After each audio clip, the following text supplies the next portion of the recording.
Welcome to In the Word, a study of the International Bible School lesson. Join Dr. Lee Magnus, Professor Emeritus of Bible, and Dr. Bill Gwaltney, Professor Emeritus of Bible, both from Milligan College, as they bring you their thoughts and knowledge of the study of the Sunday School lesson for the day. Now, here is Dr. Gwaltney. Good morning again. We are in the Word, and we're in the Gospel of Luke this morning, and we're glad you're here with us. And you're going to, I think, get some new insights on a very, very old story that we all know so very well. Dr. Magnus is here, and he's going to give us a few interesting slants on the story here of the prodigal son.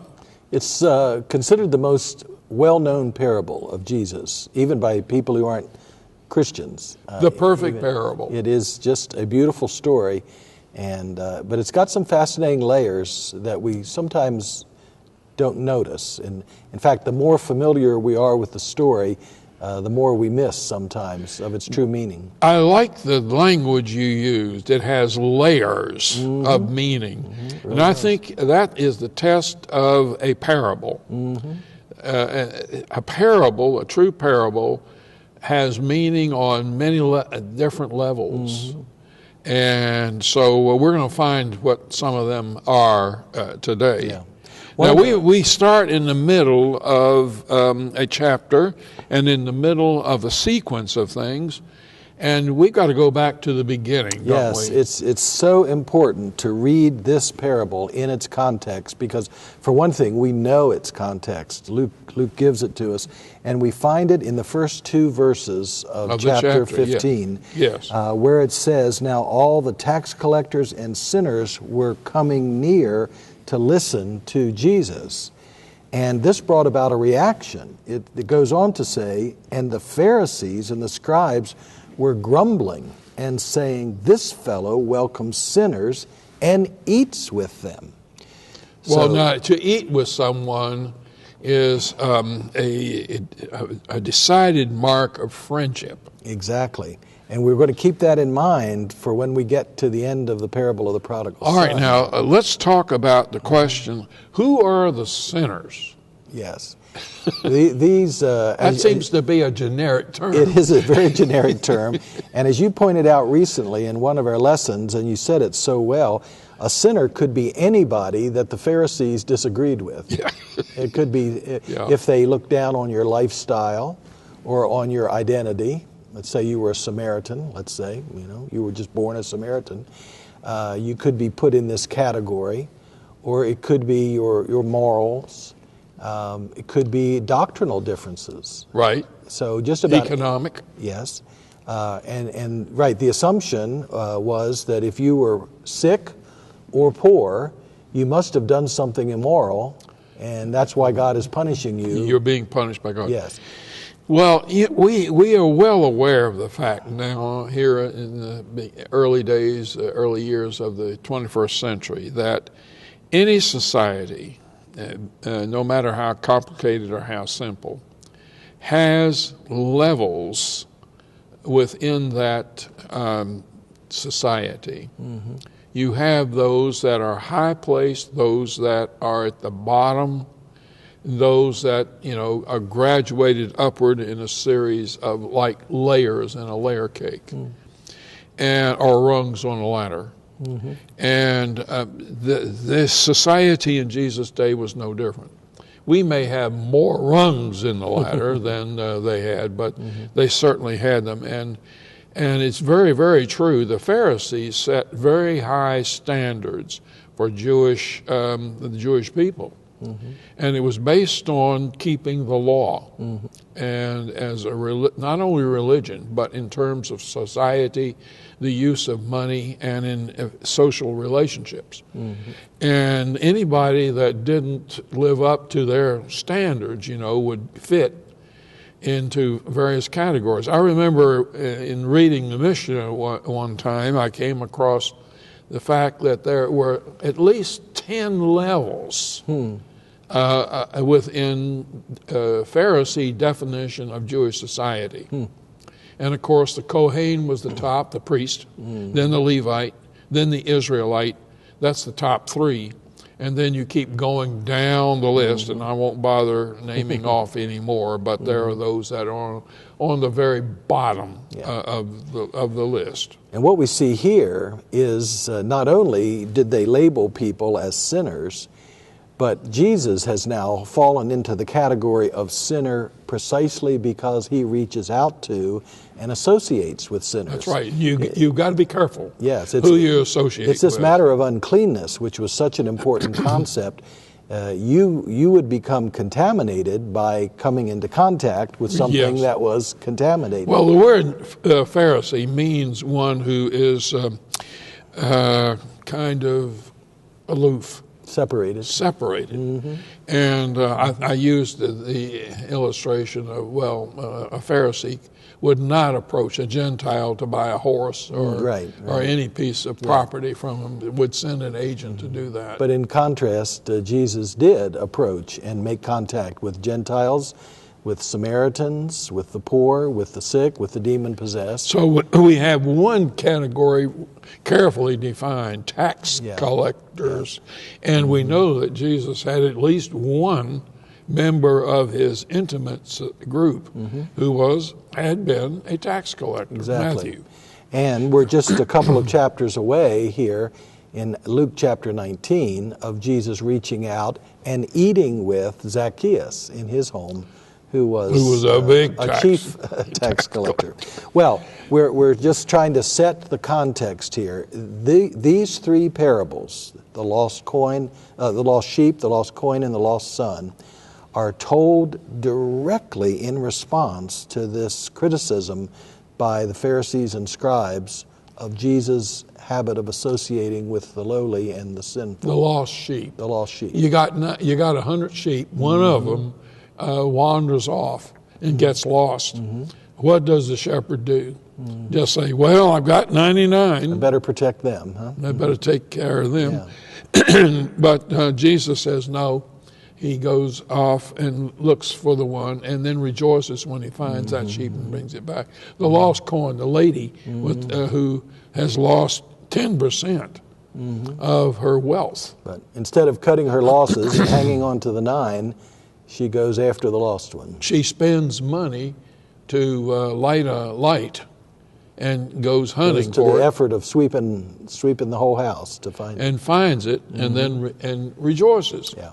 And this is so typical of Luke, whose whole gospel is a demonstration of how Jesus reaches out to contact the lost and the lowly. Shepherds are kind of not the lowest level in Jewish society, but it's certainly not very high. And a woman. And women, as you pointed out recently. Now we have an animal, we have a coin, money, and now we're going to have a human being. A human being. Yes. When we come to the story of the lost son, we're reminded that the title we usually use for this parable is the prodigal. What does it mean? Yeah. What does the word mean? The word prodigal does not mean sinful in and of itself, and it doesn't mean lost. It means wasteful. And that term wasteful can be used in a very negative light or a positive light. For instance, you explain that because I think most of us wouldn't think of it that way. Right. So it means wasteful, and so if you think of it negatively, think of the younger son in this parable. We know that we're about to read it, but he wastes his possessions in profligate living, in just wasteful, unwholesome living. So that's the kind of wasteful side. That's the negative wasteful side of prodigality. But the word could also be used to be extravagant, to just, like if you say, oh my goodness, my grandpa was so extravagant in the Christmas presents he gave his grandchildren this year. That's not necessarily a criticism. It's just an observation of an overwhelming kind of extravagance. I think that's the best word. Well, and in fact, the father's reaction when the boy comes back is extravagant. Exactly. So what we're really looking for here in this parable of the lost son, of the prodigal son, are three prodigals. There's not one prodigal. There are three There are prodigals. three. And we'll talk about that a little later. Yeah, but let's read the story. All right, beginning in verse 11, Jesus continued. Now that's after the two parables, the lost sheep and the lost coin. Right. There was a man who had two sons. The younger one said to his father, "Father, give me my share of the estate." So he divided his property between them. Not long after that, the younger son got together all he had, set off for a distant country, and there squandered his wealth in wild living. After he had spent everything, there was a severe famine in that whole country, and he began to be in need. So he went and hired himself out to a citizen of that country, who sent him to his fields to feed pigs.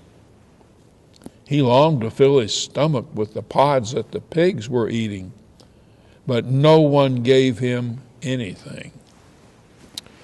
When he came to his senses, he said, "How many of my father's hired servants have food to spare, and here I am starving to death? I will set out and go back to my father and say to him, 'Father, I have sinned against heaven and against you. I am no longer worthy to be called your son. Make me like one of your hired servants.' So he got up and went to his father. But while he was still a long way off, his father saw him and was filled with compassion for him. He ran to his son, threw his arm around him, and kissed him. The son said to him, 'Father, I have sinned against heaven and against you. I am no longer worthy to be called your son.' But the father said to his servants, 'Quick, bring the best robe and put it on him. Put a ring on his finger and sandals on his feet. Bring the fatted calf and kill it. Let's have a feast and celebrate, for this son of mine was dead and is alive again. He was lost and is found.' So they began to celebrate."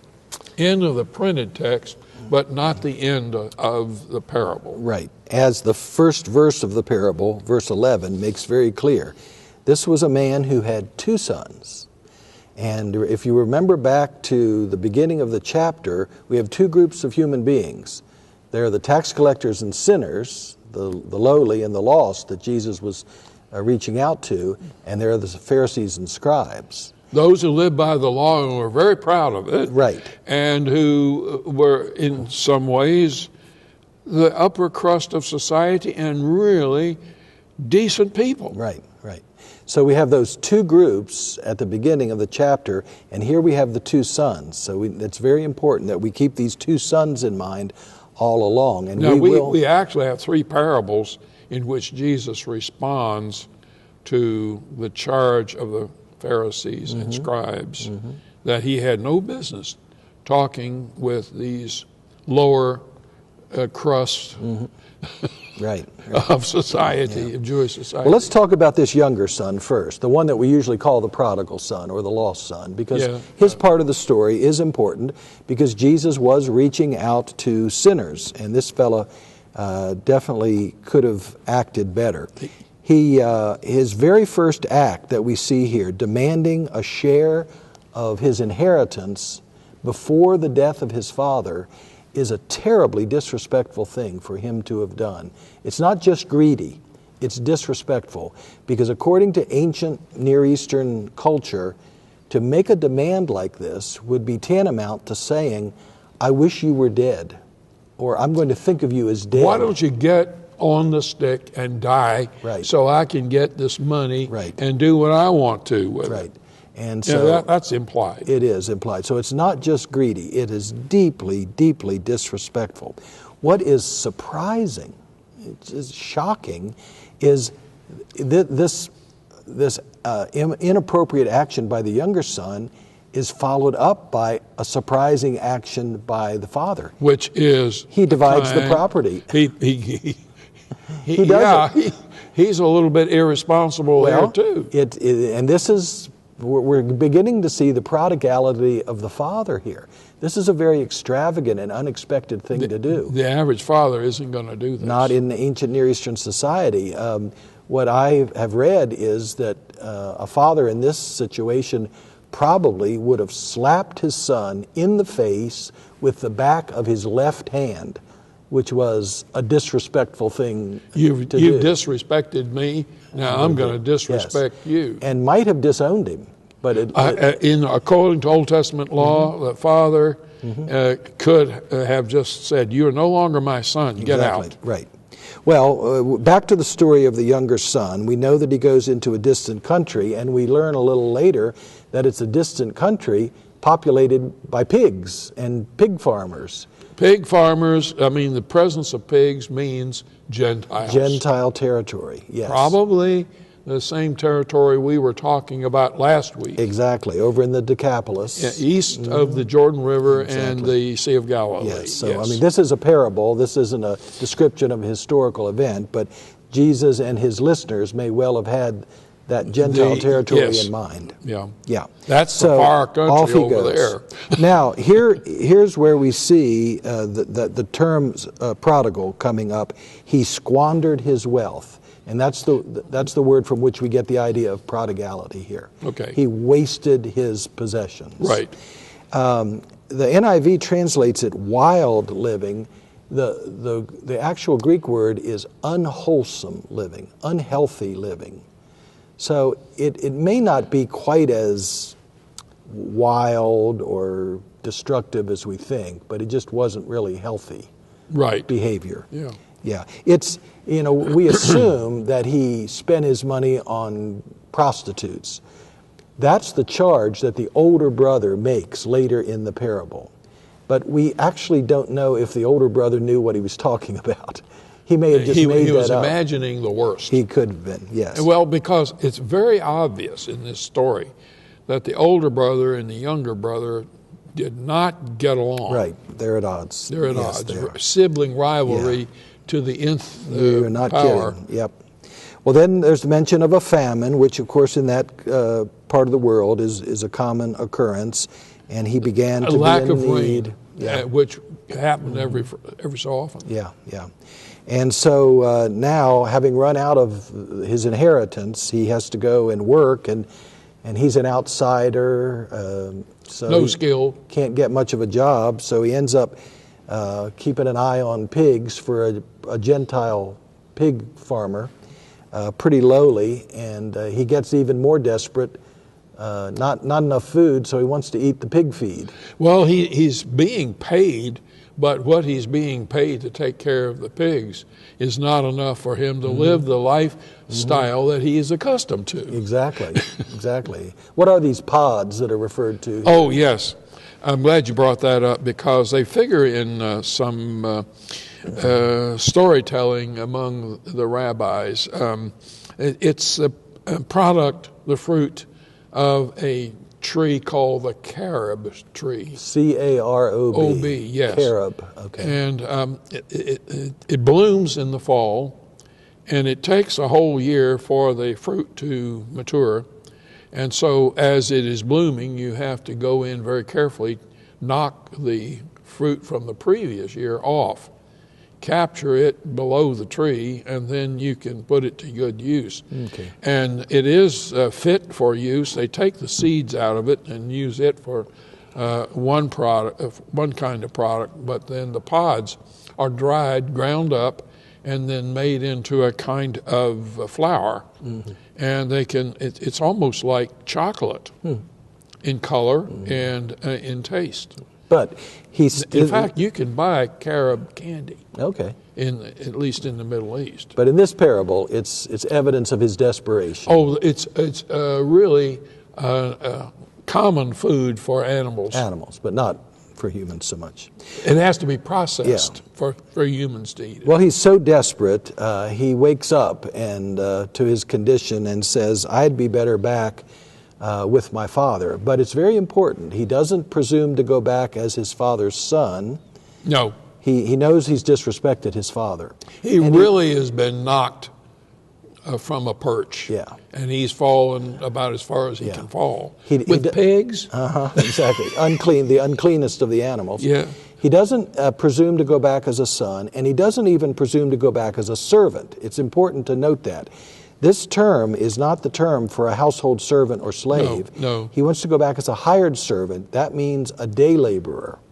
Which means there are days he works and there are maybe lots of Right. days he doesn't work, And and he doesn't get paid when he doesn't work. Right. And so this was the most unsettled economic status to have. If you were a slave, I mean, you had low status, but you had a roof over your head and food to eat and clothes on your body. Sure. If you're a day laborer, you don't know You have no guarantee. where your next meal's coming from. That's right. So he does decide to go back and confess his sin against his father and say that he's willing to work for him. Against heaven. Yeah. And against Right. his father. He's work as a day laborer. Well, let's move on to the father now, and we get his response. The father saw him while he was still a long way off. It kind of suggests he may have been looking. I think that is the point. That Hoping. His father has been longing for his return, looking for his return all these months, years. We don't know how long a period of time we have here. The response he gives is a response of compassion. And that's a word we've talked about in the past. It's this beautiful, ugly Greek word, splankna, which means your intestines, actually. But they used it to mean the deep seat of emotion. Raw emotions. Raw emotion, compassion, pity. And so he's just overwhelmed with a sense of compassion and pity for his son. And then he does something else very unexpected and surprising for a respected Middle Eastern man. He runs to meet his son. And that was considered kind of inappropriate. Yeah, the son should be running to him, not he to the son. Yes. And not only does he run to meet him, he hugs him and gives him a kiss of greeting. Well, what he says, I mean, here we get extravagance. The other side, the positive side of prodigality. Did you make that word up? Prodigality. No, it's a word. It really is. Really is a word. Okay. We don't use it much. No, I don't think I ever heard it before. Prodigality. Well, he says, the best robe, put a ring on his finger, sandals on his feet. Get the fatted calf that we've been having for a celebration. Kill it. Let's have a feast and let's celebrate. Good. That's all extravagant, isn't it? Very extravagant. Very. And the other thing it does is very important. The son has not acted like a good son because he's disrespected his father and said, "I wish you were dead." He wakes up and realizes, I don't really deserve to be a son. I'll just be a day laborer on the farm. But when he comes home, the father treats him as a beloved son.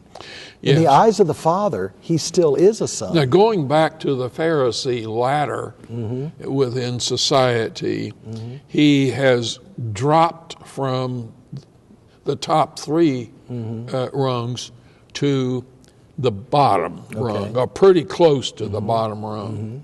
And what's the father do? And he has to admit it. Okay. He comes back, says, I'm at the bottom. But the father doesn't treat him as if he's down there in the pig pen. Now, we've got to get the rest of the story in, and we don't have time to read it. So why don't you summarize it? What happens next? Well, the hardworking but resentful older son who has been resentful of his younger brother's freedom. And probably his father. And resentful of his father. Oh, definitely resentful of his father. Comes back, hears the music and the sound of dancing. What's going on? Asks the servant what's going on, finds out about the return of the son and the big welcome home party, and refuses to go in. And the father does the same thing for him. Yeah. He goes out to him, just as he went out to the younger son, and says, you're as welcome to the party as anybody is. And here we see his resentment. You didn't even give me a goat to have a party with my friends. And here you are giving the fatted calf to this no-good guy who's wasted your money with prostitutes. And so we see his resentfulness toward his father. All these months, he's assuming years, prostitutes. He is assuming that. Not only is he resentful of the son, he's resentful of his father, and probably has been all these years. Probably. So what we see is it's possible to be obedient. It's possible to stay at home, as it were. Do your to duty. be the good kid and do your duty, and still be far from the Father. And have the wrong way of looking at the Yes. Father And- and at your brother Yeah. and other family members. In other words, in a way, his relationship with the Father was just as broken as the son who left home. Now, what is the point to this whole story? We've got the father, we've got the younger brother, and we've got the older brother. What is the point to the story? Why do we have to bring in the older brother to finish the story? Well, I think it's because Jesus is telling this story for Pharisees and scribes. He's answering their charge. Their grumbling, their criticism. Yes. And he's saying, you know what? As sad as the state of the younger son is, who has left home and become he is sinner. a type of the sinner. Right.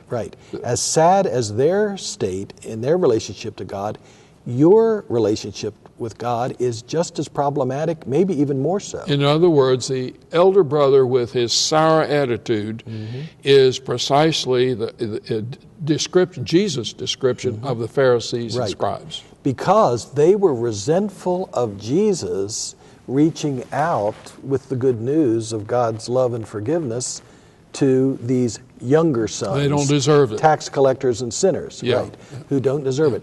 So that's what, in a way, the part of this parable that's about the older son is the main point that Jesus has been driving at through this whole extended teaching. Yes. In order to point out to the Pharisees and the scribes, We finally get to the verse that is the answer to the opening two verses. Exactly. And let me read it, if I may.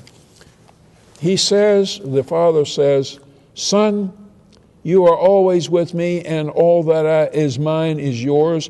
It was fitting to make merry and be glad for this. Your brother was dead and is alive. He was lost and is found."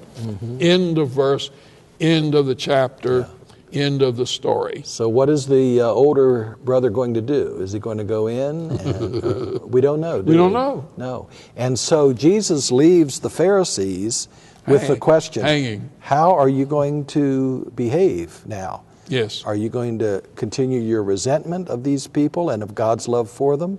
Or are you going to welcome them into the kingdom and accept their repentance? Let me make one more point. Fortunately, we don't have an elder brother who's resentful and uncooperative like this elder brother. We have an elder brother named Jesus, who actually went into the far country, in his terms, Right. and found us, the prodigal children. He is the shepherd who sought the lost sheep, the lady who found the lost coin, and like the father who welcomes back the prodigal. Yeah, so we can be grateful for our elder brother. Yes. Yeah. Well, we had a whole lot more to say that we could have said in regard to this wonderful, perfect parable that Jesus told, but the time has caught up with us, and so we must say good day to you today and wish you God's blessings, and we'll see you then next week. This has been In the Word, a study of the International Bible School lesson with Dr. Lee Magnus, Professor Emeritus of Bible from Milligan College, and Dr. Bill Gwaltney, Professor Emeritus of Bible of Milligan College. Join us again next week for another lesson from the International Bible School lesson text. This has been a production of the First Christian Church Television Ministries.